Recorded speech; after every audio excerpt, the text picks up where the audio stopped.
suis ravi d'être avec vous aujourd'hui pour évoquer un sujet qui me passionne énormément depuis des années, qui est la transformation des avancées de recherche fondamentale et scientifique en expériences produits qui touchent et impactent des milliards d'utilisateurs. En particulier en ce moment où on parle énormément de l'impact des technologies de l'IA sur la société et d'aucuns se demandent ce que sera leur travail, leur emploi par la suite. Je m'appelle Mehdi Rissassi et j'ai eu la chance et le privilège de diriger successivement les équipes produits de DeepMind et de Google Brain, qui sont deux des équipes de recherche les plus avancées dans le monde, qui ont fusionné récemment au sein de Google pour former Google DeepMind. Ce sont deux équipes qui ont été à l'origine des avancées les plus extraordinaires de l'IA, en particulier les Transformers, qui est le T de ChatGPT, ou AlphaFold, qui est un algorithme qui vous permet, en quelques secondes, de connaître la structure de n'importe quelle protéine. Il fallait auparavant 5 ans à un étudiant en thèse pour faire la même chose. Et je déjeunais récemment avec un de ces étudiants qui m'a dit « Je me demande ce que je vais faire maintenant ». Et je lui ai dit « On vient de te faire gagner quelques années de vie, donc il y a probablement énormément de choses à en faire ». Je vais vous présenter un petit peu comment est-ce que le rôle de produit a évolué au cours du temps et a intégré des composantes de recherche pour qu'on puisse évoquer comment est-ce que ce rôle va continuer à évoluer et répondre à cette question qui est un peu provocante, mais qui en réalité n'est pas si compliquée que ça. Avant de commencer, un petit rappel que tout ce que je vous présente ne représente en rien les vues de mon employeur ou des précédents. Pour ceux du futur, on verra bien. Alors, quand on a eu accès à Bard ou à d'autres IA conversationnelles, je me suis amusé à leur demander si elles voulaient être un PM en recherche. Et ce n'était pas uniquement parce que ça a coïncidé un peu avec le moment où il était plus difficile de recruter. Et ici, ce que vous voyez, c'est que Bard me dit qu'il pourrait être un très bon PM en recherche. Il explique un petit peu pourquoi. Et vers la fin, il commence même à se vendre un peu comme le ferait un candidat ou une candidate, en expliquant qu'il a l'expérience et les qualités nécessaires pour être un excellent PM en recherche. Et du coup, je lui ai demandé s'il était réellement intéressé par nous rejoindre. Et il me répond que non seulement ça l'intéresse, mais que ça l'excite beaucoup. Et qu'il est très confiant d'être un excellent PM recherche et voudrait poursuivre cette carrière. Du coup, je me suis dit qu'on pouvait peut-être lui faire passer un entretien. Et je lui ai demandé, étant donné que c'est un LLM, il connaît beaucoup mieux que moi le sujet, je lui ai demandé comment est-ce qu'on peut on peut faire le go-to-market d'un LLM. Et comme vous voyez, sa réponse est hyper organisée et structurée. Donc, il parle de trouver les bons cas d'usage, de proposition de valeur, de créer un plan marketing, de construire une équipe. Et comme vous voyez là-bas, il vous parle d'être patient, ce que jamais un candidat ou une candidate n'a dit à une interview, mais qu'il m'est arrivé de dire souvent à mes équipes. Dans le monde de la recherche, ça peut sembler assez chaotique et ce n'est pas très linéaire, donc il faut à chaque fois attendre le bon moment. Si on continue à lui poser plus de questions dans cette interview, pour approfondir un petit peu certaines de ses réponses, par exemple, je lui ai demandé quels sont les cas d'usage de Bard dans le B2B space, et il en liste pas mal qui sont très intéressants. Par exemple, le service client. On a tous dû passer des heures accrochés au téléphone à parler à des équipes de support, et ça peut être bien un jour de donner ça à quelqu'un d'autre. Pareil pour le marketing et les sales, par exemple, où il y a énormément d'optimisations qui sont possibles. Et en bon PM, il va prioriser les cas d'usage en fonction de la valeur et leur impact. Par contre, il ne donne aucun cas d'usage qui est nouveau. C'est-à-dire tous ceux-ci, on les connaissait déjà. Donc, Bard aurait probablement, ou n'importe quel autre IA conversationnel, aurait eu une bien meilleure note si elle avait trouvé des cas un peu plus créatifs. Alors, on va regarder un petit peu les bases de l'IA et de l'informatique, juste pour être sûr que tout le monde a la même compréhension de ce dont on discute. Et après, on va parler de ce centre de l'innovation qu'est la rencontre de la recherche avec le monde réel, et en particulier discuter des rôles des PM dans cette interface. Ensuite, je vous montrerai quelques cas d'usage et quelques structures que vous pourrez emmener avec vous et adapter à votre situation particulière. Et on finira par des éléments de réponse à notre question. Je voulais vous demander dans la salle qui est un PM en IA ou avec une équipe de ML, si vous pouviez lever la main pour ceux qui font ça. OK, il y en a quelques-uns. Et qui faisait ça il y a 2 ans ou 5 ans? Vous pouvez garder là. OK, encore moins. Donc, mais certains quand même. Super, ça va dans le bon sens.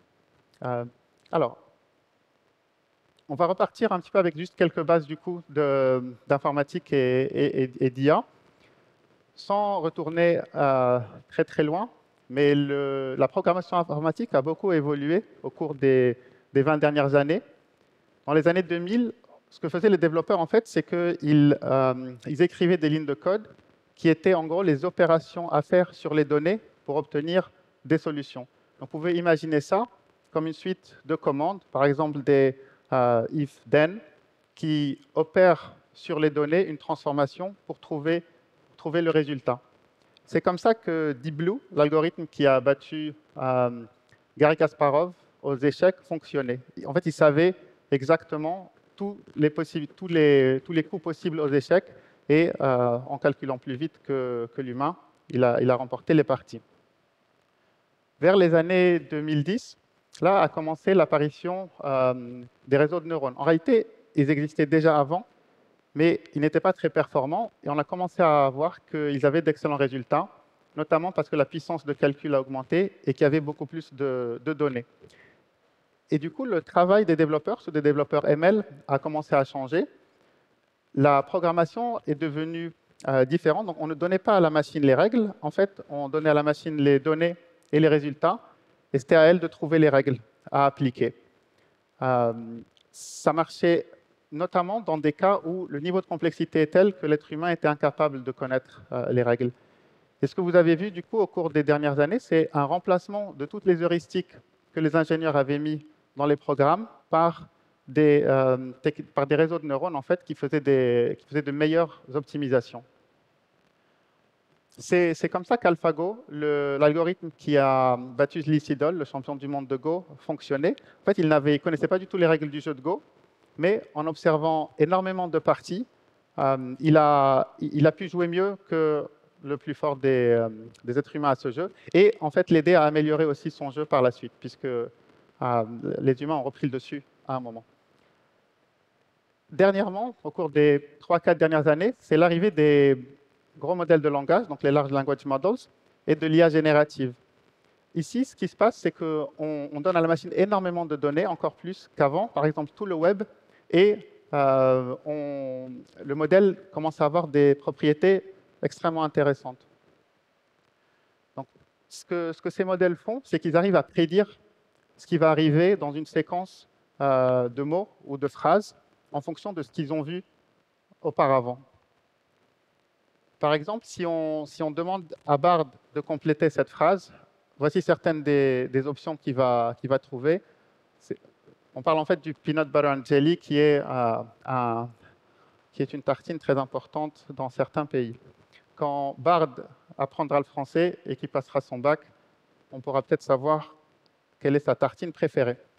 Donc, à la vue de tous les articles et de l'engouement des early adopters pour ces technologies, ainsi que des propriétés assez impressionnantes de certains de ces modèles, beaucoup se demandent si on n'est pas devant une révolution ou un changement de paradigme qui va modifier les habitudes des utilisateurs, mais aussi modifier un peu la société.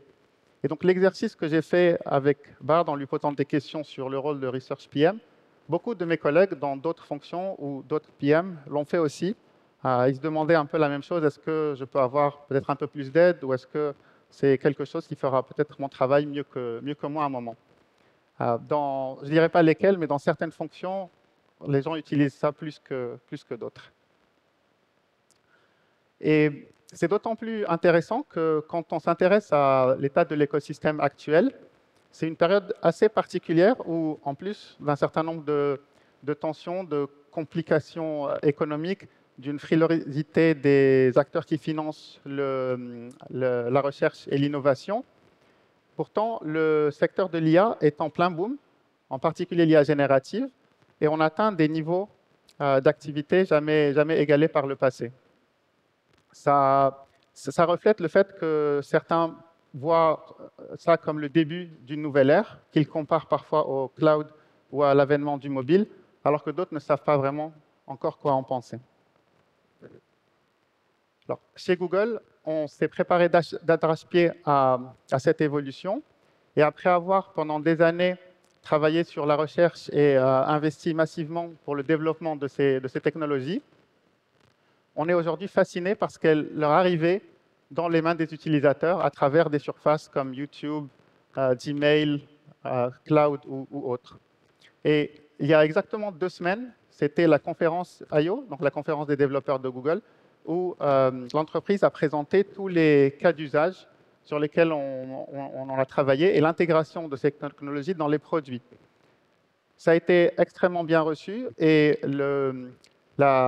l'atmosphère est incroyablement différente du début de l'année où, pour beaucoup, on lisait Search is dead ou en fait, c'est fin de partie pour Google. L'intégration de toutes ces technologies donne un nouveau souffle aux expériences utilisateurs. Et ce n'est pas le résultat du hasard. En fait, c'est qu'on a énormément travaillé depuis des années sur ces sujets. Et si vous n'avez pas eu l'occasion de voir ça, vous pouvez retrouver les vidéos sur YouTube. Par contre, ce qu'elles ne vous diront pas, c'est comment est-ce qu'on y est arrivé. Et c'est ce que je voulais vous partager un peu plus en détail aujourd'hui. Comment est-ce que des équipes de PM de groupes différents ont réinventé la façon dont ils travaillaient pour permettre le transfert de technologies qui viennent de la recherche et les mettre dans les mains des utilisateurs. Donc, tout ça, chez nous, est organisé de façon assez particulière. Ce n'est pas forcément le meilleur modèle pour tous, mais vous pouvez en prendre quelques éléments pour vos propres cas d'usage. Donc, une façon de réfléchir au spectre qui va de la recherche au vrai monde, c'est de se dire qu'il y a des équipes de recherche, il y a des équipes qui essayent d'appliquer cette recherche, donc de trouver où est-ce qu'elle va être la plus utile, puis des équipes qui sont au contact des utilisateurs finaux et qui utilisent en fait cette recherche. Chez Google et dans nos entreprises également, les équipes de recherche, vous pouvez y penser à ça comme en fait un labo dans une université ou une école d'ingénieurs qui est peuplé par énormément de gens qui font de la recherche. Ils ne se posent pas de questions d'application, n'ont pas de métriques produits à optimiser. En fait, ils font avancer l'état de la science et ils investiguent les domaines dans lesquels ils sont spécialistes. Chez nous, par exemple, il y a des gens qui travaillent sur l'efficience des données, le transfer learning, l'apprentissage renforcé, la fairness, safety, etc. Ils n'ont pas vraiment en tête à quoi ça va être utile, mais ils pensent que ça va être utile partout. Et souvent, ils ont raison. De l'autre côté, vous avez les équipes produits, donc on appelle produits chez nous, les product areas. C'est YouTube, les pays émergents, Cloud, Waymo, Self-Driving Cars, X, Search, etc. Et en fait, ces équipes sont souvent à la recherche de nouvelles technologies pour surmonter certains des problèmes qu'ils ont ou pour offrir à leurs utilisateurs de nouvelles expériences. Si vous êtes venu aujourd'hui en utilisant et que vous avez utilisé Google Maps pour trouver où était la LPC comme moi, le calcul du temps d'arrivée est fait par un algorithme de GraphNet qui est sorti de la recherche, mais qui n'avait pas été développé pour ça à l'origine. Si vous avez un téléphone Android, sa batterie est optimisée grâce à des collaborations recherche avec Android, où on a utilisé des algorithmes de RL qui ont permis de mieux adapter l'utilisation de la batterie à son usage. À un autre niveau d'échelle, les data centers, les centres de données, consomment 3% de l'énergie mondiale, ce qui est énorme, et étant donné les objectifs de développement durable de l'entreprise, on a essayé de réduire cette consommation d'énergie. Et en utilisant des techniques issues du machine learning, on a pu réduire de 40% la consommation d'énergie liée au refroidissement des data centers, qui correspondait à moins 15% en fait, de l'énergie totale. Pareillement, si vous utilisez énormément YouTube, en utilisant des algorithmes qui avaient été développés pour des jeux, on a pu améliorer les algorithmes de compression et garder la même qualité de l'image, mais réduire la bande passante de 5%. Quand on sait que la moitié du trafic Internet, c'est de la vidéo, c'est tout de suite des chiffres extrêmement importants. Et c'est d'autant plus important que dans certains pays, en fait, les utilisateurs n'ont pas accès aux mêmes bandes passantes qui existent dans d'autres. C'est peut-être assez particulier pour nous chez Google parce que l'entreprise a commencé comme le résultat de la thèse de 2 étudiants, en fait. Et donc, la recherche est au cœur de la façon dont on travaille. Et on a d'ailleurs énormément de prix Nobel dans le conseil d'administration, de prix Nobel scientifiques. Alors, il y a 2 PM particuliers qui permettent le transfert de technologie. En fait, on a créé le PM Recherche. C'est un rôle qui n'existait pas. Moi, quand je suis arrivé chez Google, il y a bientôt 12 ans, je ne savais même pas ce que c'était qu'un PM. En fait, PM, je pensais que c'était le Premier ministre, mais ce n'est pas lui qui est arrivé au meeting, on m'a dit c'est le PM. Et au fil du temps, il y a de nouveaux types de PM qui sont apparus.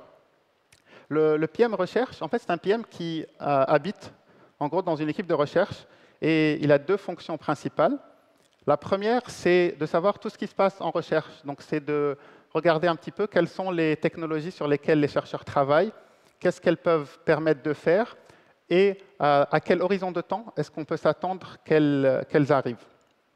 Son deuxième rôle, c'est d'établir des relations avec les différents groupes produits et d'essayer de comprendre leurs priorités pour ensuite faire un matching entre ce qui est en recherche et ce dont les équipes produits ont besoin. Du côté des product areas, donc là vous avez le PM qu'on va appeler un PM produit. Lui, il est focalisé sur ses utilisateurs et ses objectifs, on va dire chaque trimestre, chaque année. Mais il sait qu'il a un ami qu'il peut appeler dans les équipes recherche pour savoir s'il y a des technologies qui peuvent lui être intéressantes. Et en fait, la rencontre de ces deux PM permet de s'assurer qu'on priorise bien les problèmes et qu'en recherche, on transfère la technologie et que cette technologie est utilisée par les utilisateurs par la suite. On s'amuse parfois à dire chez nous qu'on gère un service de dating entre idées de recherche et problèmes produits et qu'on fait du matching. Lorsqu'on trouve un match, c'est-à-dire qu'il y a une idée de recherche qui pourrait être très intéressante pour les équipes produits, à ce moment-là, on crée une équipe commune, mixte, où on a des PM qui viennent de la recherche, des PM qui viennent du produit, mais aussi des ingénieurs, et UX et toutes les autres fonctions. Et on commence à faire en fait les tests de cette solution pour voir si effectivement ça va marcher. Et on cherche en gros le product market fit. Quand ça marche, c'est là qu'en fait on peut scaler tout ça et on transfère la technologie aux équipes produits. En fait, si on n'avait pas mis en place ce système, il est très possible que l'entreprise n'aurait pas pu bénéficier de tous ces investissements en recherche et les déployer dans ses produits pour ses utilisateurs.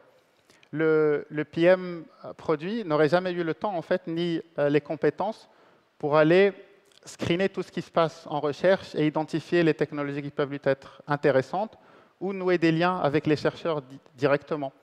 Le PM recherche lui-même, ça lui aurait été extrêmement compliqué de savoir sur quoi est-ce qu'il doit se focaliser, étant donné la taille des options et leur nombre. Donc avec ce modèle, en fait, on arrive à optimiser le transfert de la recherche vers les produits. Et on a aussi une certaine mobilité interne qui fait qu'il y a un transfert de connaissances et les gens continuent à se développer sur une fonction ou une autre. Alors, je vous ai montré énormément de cas où c'était extrêmement réussi, mais ce n'est pas toujours le cas, en fait. Ça reste une activité assez risquée et toutes les collaborations recherche et produits ne sont pas pertinentes ou fructueuses.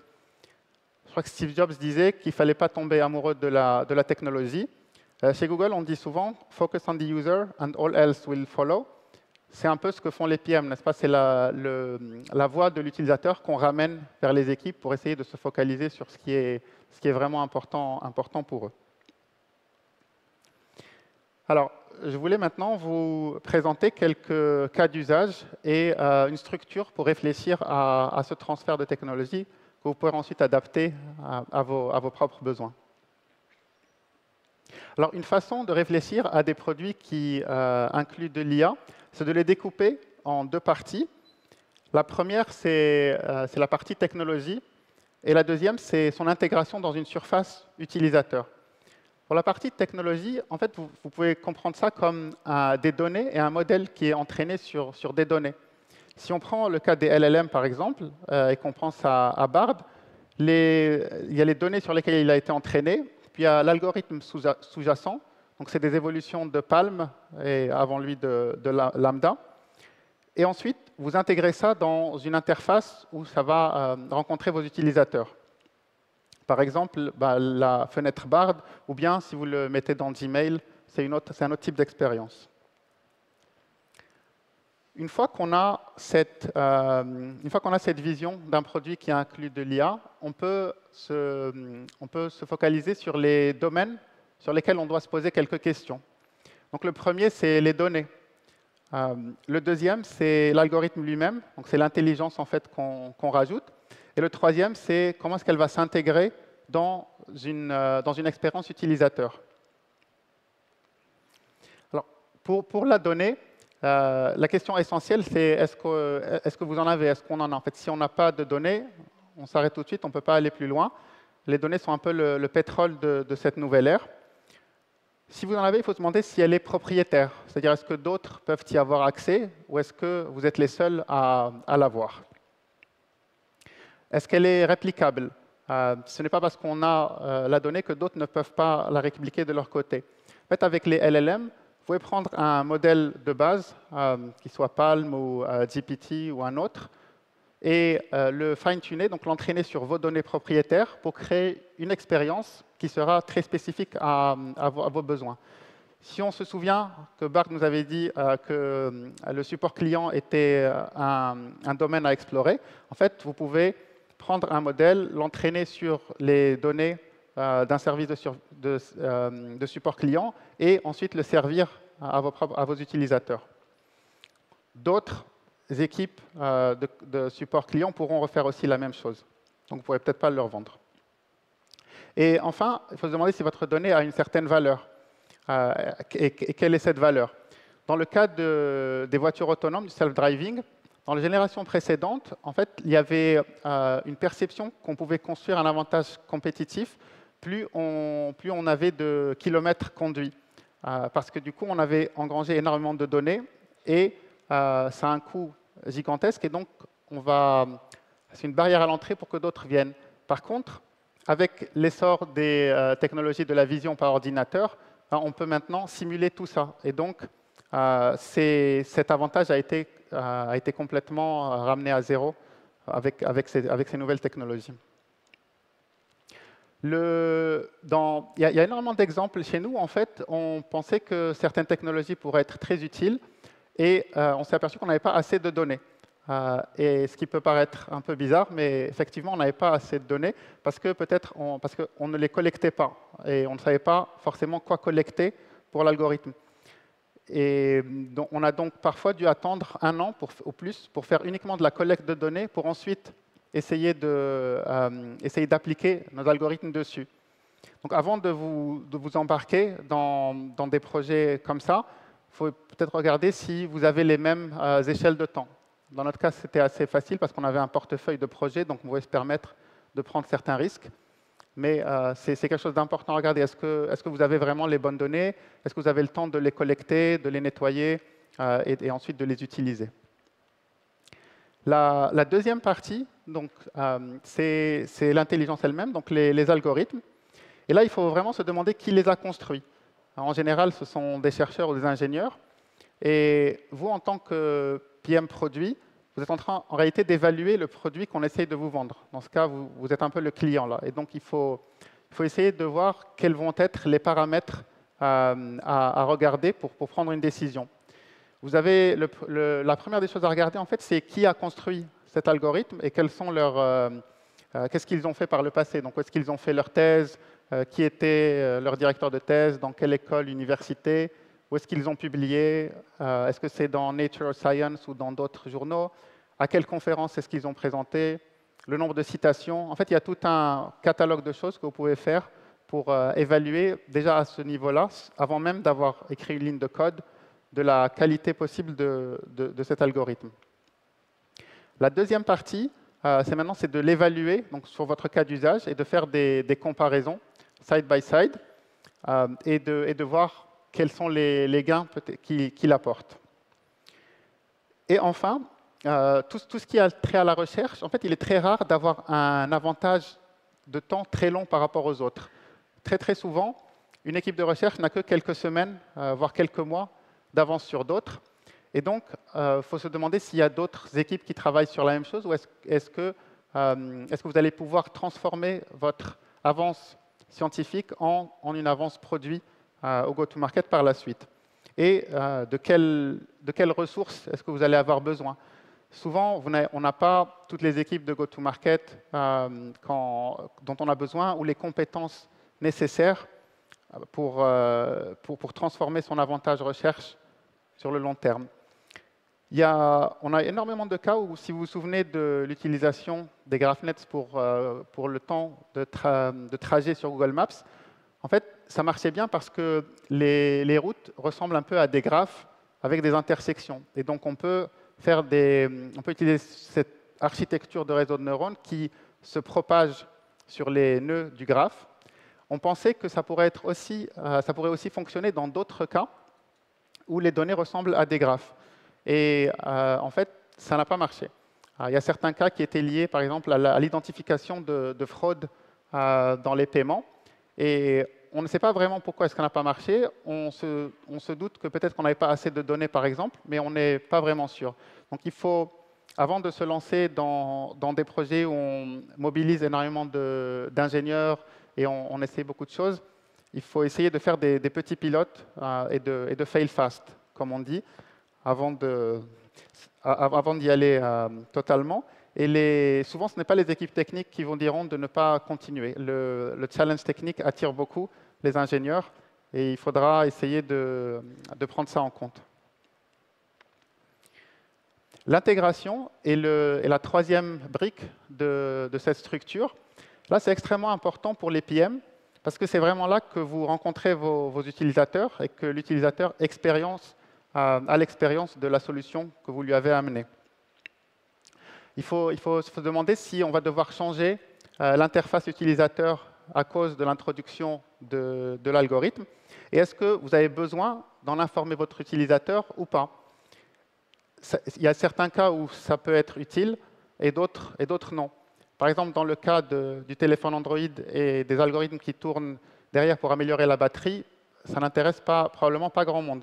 Mais si vous êtes bioinformaticien ou que vous vendez à des bio-ingénieurs qui sont vos utilisateurs, ils vont vouloir savoir qu'ils ont AlphaFold et pas autre chose.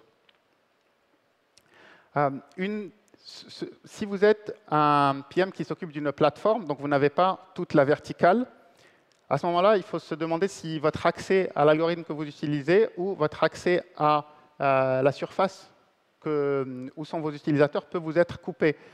Et qu'est-ce qui va vous arriver si ça se passe? Donc vous devez réfléchir à comment comment préserver votre situation si la couche du dessus décidait de vous couper l'accès. Et enfin, il faut se demander combien de valeur crée l'IA qu'on a rajoutée versus le coût qu'on met en plus. Par exemple, avec les LLM, donc c'est des modèles qui sont assez gigantesques, il y a un coût de computing qui augmente énormément. Et comme ils font beaucoup de calculs, il y a aussi une latence qui se rajoute. Donc l'expérience utilisateur, en tout cas pour l'instant, va être un petit peu dégradée puisqu'ils vont devoir attendre que la solution revienne. Et enfin, dans le cas des LLM, en anglais, on dit qu'ils hallucinent. C'est-à-dire qu'en fait, ils font de mauvaises prédictions et ils vous donnent une information qui est fausse, mais avec beaucoup d'assurance. Et c'est difficile de savoir si c'est le cas ou pas. Donc, il y a énormément de cas, par exemple, dans l'imagerie médicale, quand on avait fait des projets dans ce domaine, on peut créer des algorithmes qui sont aussi bons que les meilleurs médecins du monde, mais pour les servir aux utilisateurs, en fait, on ne va pas demander au médecin de se connecter au cloud et d'uploader les images qu'il a prises, puis d'attendre une notification sur son téléphone pour donner une réponse à ses patients. Donc, il faut essayer de comprendre comment est organisé cet écosystème et sa chaîne de valeur pour s'y intégrer en minimisant les tracas de l'utilisateur. Dans le cas de l'imagerie médicale, en fait, la solution la plus simple, c'est de s'intégrer dans les équipementiers hardware qui sont déjà là. Ça pose des questions ensuite de négociation commerciale, n'est-ce pas? Alors, je ne pouvais pas ne pas vous parler des risques qu'on peut encourir quand on utilise ces modèles sans passer du temps à limiter les problèmes qu'ils peuvent créer eux-mêmes. Donc, je pense en particulier à toutes les questions de discrimination, à la désinformation et aux usages par des acteurs malveillants. En fait, il va falloir rajouter une certaine couche d'éthique et de responsabilité avant de les mettre dans les mains des utilisateurs. Et c'est là que chez nous, par exemple, on a vu l'émergence d'un nouveau rôle de PM, qui est le PM d'IA responsable. Donc, c'est des PM qui n'existaient pas récemment et dont le rôle est vraiment de s'assurer que l'IA qui est déployée est responsable. Et comment est-ce qu'ils font ça? Eh bien, ils réfléchissent aussi, comme tous les autres PM, à des métriques, à leurs utilisateurs et ce dont ils ont besoin, et ils définissent des règles qui ensuite sont appliquées sur tous les produits. C'est un nouveau rôle qui est extrêmement récent, mais qui est incroyablement utile dans ce domaine.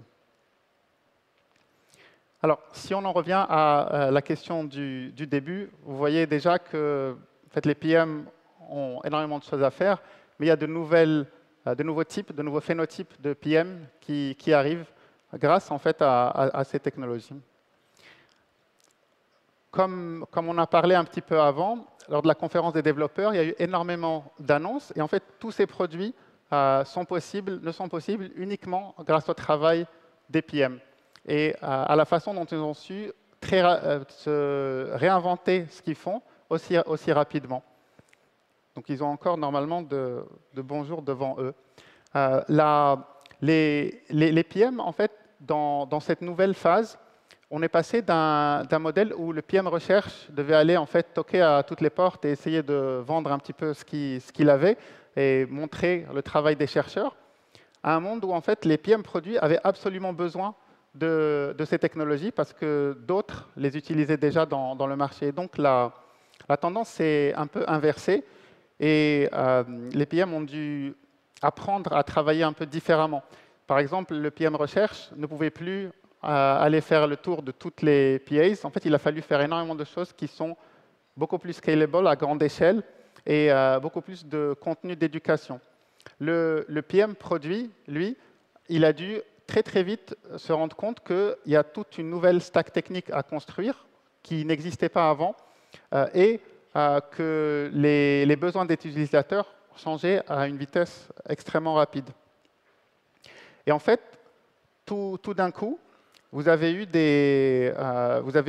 une nouvelle stack en fait, qui ressemble un peu à ça, où les PM produits, qui étaient habitués à un certain modèle de travail et à certaines briques technologiques, ben on leur a dit, si tu veux utiliser le modèle qui est tout en bas, voilà tout ce qu'il faut. Et les PM recherche, qui ont découvert ça en fait très rapidement aussi, puisque c'est un peu, vous devez imaginer qu'on prenait l'avion alors qu'on était en train de le construire. Et donc, on a construit ces briques aussi au fur et à mesure.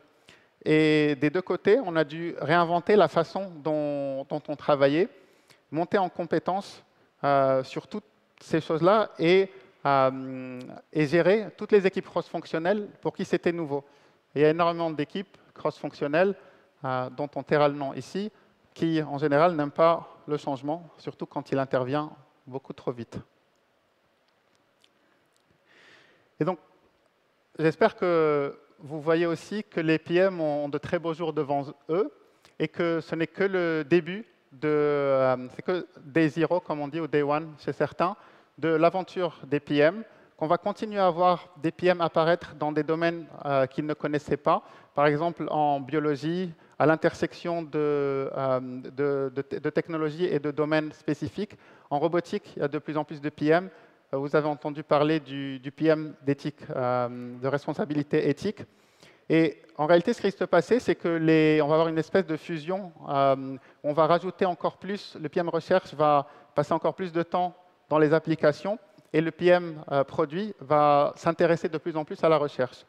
Donc si dans vos entreprises ou vos compagnies, vous n'avez pas cette structure de recherche et application, en fait, ça peut être intéressant d'essayer de la recréer un petit peu, ne serait-ce que virtuellement.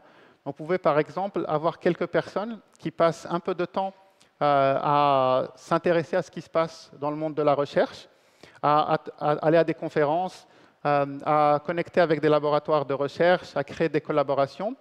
Et ça peut aussi être des missions ponctuelles pour rafraîchir l'état des connaissances sur une certaine durée. Alors, je suis retourné à Bard parce que, en fait, beaucoup de gens disent ces algorithmes vont prendre le travail des autres, mais en fait, on ne leur a jamais demandé si ça les intéressait vraiment de faire ça. Ils ont peut-être mieux à faire que de faire ce que d'autres font déjà. Et donc, je lui ai demandé s'il voulait faire autre chose que Research PM. On n'est pas tous obligés de faire la même chose. Donc, comme vous voyez ici, il nous dit qu'il y a plein d'autres rôles qui l'intéressent. Research Scientist, ML Engineer, Data Scientist, etc. Bon, PM, c'est aussi là. Et en fait, ce qui l'intéresse, c'est de faire une carrière en intelligence artificielle. J'ai poussé un peu plus et je lui ai demandé quelle fonction l'intéresserait vraiment. Et là, en fait, il a avoué qu'il voulait être chercheur, en fait. Il voulait être research scientist. Et je ne sais pas si c'est parce qu'il voulait se rapprocher de son créateur, comme beaucoup, mais apparemment, ça ne l'intéresse pas vraiment d'être, en ce moment, PM recherche. Voilà, merci pour votre temps et votre écoute. Je